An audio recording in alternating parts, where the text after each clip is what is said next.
زێرۆبەک یەکێک لە دامەزرێنەرانی کۆماری مەهاباد و کاندیدێکی بەهێزی سەرۆکی کۆمار بوو.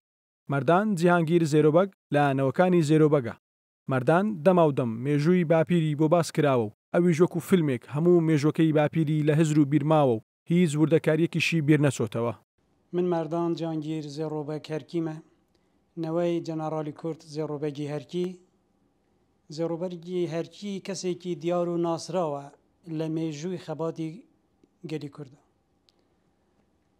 لە ساڵەکانی چلەوە باز دەکەم. لە ساڵی 41 ئەوە بۆ ڕووسەکان هاتنە ناو ئێران.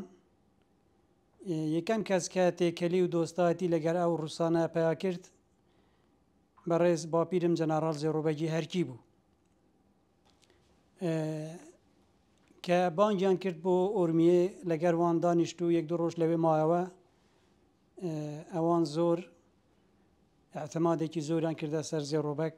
زێرۆبەک بەهۆی نزیکی و هاوڕێیەتی لەگەڵ ڕووسەکان پێشنیاری ئەوەی بۆ کراوە ببێت بە سەرۆک کۆماری مەهاباد. بەڵام ئەو بە بیانووی ئەوەی زێرۆی سەرۆک عەشیرەتە پێی باش بوو سەرۆک کۆمار کەسێک بێت سەرۆک عەشیرەت نەبێت و هەمووان پشتگیری بکەن. لەبەر ئەوە داواکەی ڕووسی بۆ بوون بە سەرۆک کۆماری مەهاباد ڕەت کردەوە. باپیرم قووەتێکی زۆری لەگەردا بوو، هێزێکی زۆر. هەم ڕووسەکان یارمەتیان دەدا و سیلاحی پێدەدەن، یعنی ئەوە لە ناوبینی هەردووکان لەکن ڕووسەکان زۆر کەسێکی باوەڕ پێکراو بوو. زۆرتر یعنی لە ناو کورداندا ڕووسەکان هەتا پێشنیارین لۆ باپیرم جەنەڕال زێڕۆبەکی هەرکی کرد کە پێمان باشە ئەتوو ببیە سەرۆکی ئەو جوڵانەوە ئەو شۆڕەشە. بەڵام باپیرم ئەوەی قبول نەکرد. گوت ئەمن پێم باشە کەسێکی دی هەڵبژێرین. گوتی بۆ؟ گوت ئەمن مەسەڵەن وەکی سەرۆک عەشیرەتێک تەماشام دەکەن پێم باش نییە، پێم باشە قازی محەممەد لە مەهاباتە و بینن ئەو پێشنیار بکەین و بکەین هەموو کەسێک احترامی پێ دەکات کەسێکی وەک بێلانە. ئەوە بۆ ئەوانش قبولیان کرد. چۆن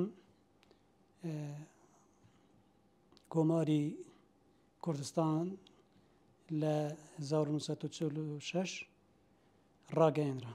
دوای دامەزراندنی کۆماری مەهاباد لە ساڵی 1946 زێرۆبەک لە کۆماری مەهاباد فەرماندەی گشتی ئورمیەی پێ سپێردرا بوو، هەروەها فەرماندەی بەرەی سەردەشتیش بوو. جەنەڕال زێڕۆبەکی هەرکی فەرماندەی بەرەی سەردەشت بوو، هەروەها دەتوانم برێم فەرمانڕەوای منتەقەی ئۆرمیە و دەوروبەر بوو. ئۆرمیە بخۆ مەحافزەکە لەوێن دەرێ مەسەلەن مەهابەتش سەر بە ئۆرمیە.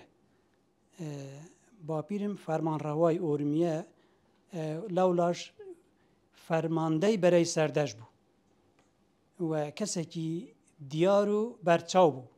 دوای ڕوخانی کۆمار زێرۆبەک خۆی بەدەستەوە نەدا و شەڕی کرد و دواتر بە ناچاری لە جیاتی ئێران خۆی ڕادستی عێراق کرد و لە زیندانی ئەبوغرێب زێرۆبەک دەست بەسەر کرا و 2 ساڵ و 6 مانگ لە زیندان بوو. لە دوای کۆماری مەهاباد لە ساڵی 47 ئەوە بوو لە کە مانگی 4 ئەوانە بوو هاتنە سەر حودودی پێکەوە بڕیاراندا چ بکەین و چ نەکەین. مەڵا مستەفا لەگەر 500 پێشمەرگە بەرەو چیاکان ڕۆیشت. شێخ ئەحمەدی بارزان و زێڕۆبەکی هەرکی و تەها هەرکی و ئەوانش بە مەجبوری و بە ناچاری هیچ ڕێگەیەکیان نەما لەبەر ئەو خێزان و خەلکەی لەگەریاندا بوو. ئەگە تەسمیلی حکومەتی عێراق نەبان هیچ چارە و ڕێگایەتی نەما بوو. بە ناچاری خوان تەسمیلی عێراق کردەوە. باپیرم 2 ساڵ و 6 مانگ لە زیندانی ئەبوغرێب لە بەغدا گیرا و دەست بەسەر بوو. جەنەڕال زێرۆ کۆتایەکانی تەمەنی لە ناو گوند و عەشیرەتی خۆی بەسەر برد و وازی لە کاری سیاسی هێنا. لە ساڵی 1965 کۆچی دوایی کرد و لە گوندی کەلەکین نێژرا کە عەبدولکەریم قاسم ساورەی کرد و هاتە ساحەکە. مەڵا مستەفا ئەوانی کە چۆبنە ڕووسایی هەموو گەڕانەوە. باپیرم چووە بەغدا پێشوازی لە مەڵا مستەفای بارزانی کرد و بەخێر هاتنەوەی لێ کرد و ئەوەی یعنی برادێکی و ئەوانە ئەوش زۆر پێکای خۆش بوو پێکەوە بوون. دواتر باپیرم گەڕاوە و لەناو عەشیرەتی خۆ دەست لە کاری سیاسی هەڵگرت و مایەوە لەناو عەشیرەتی.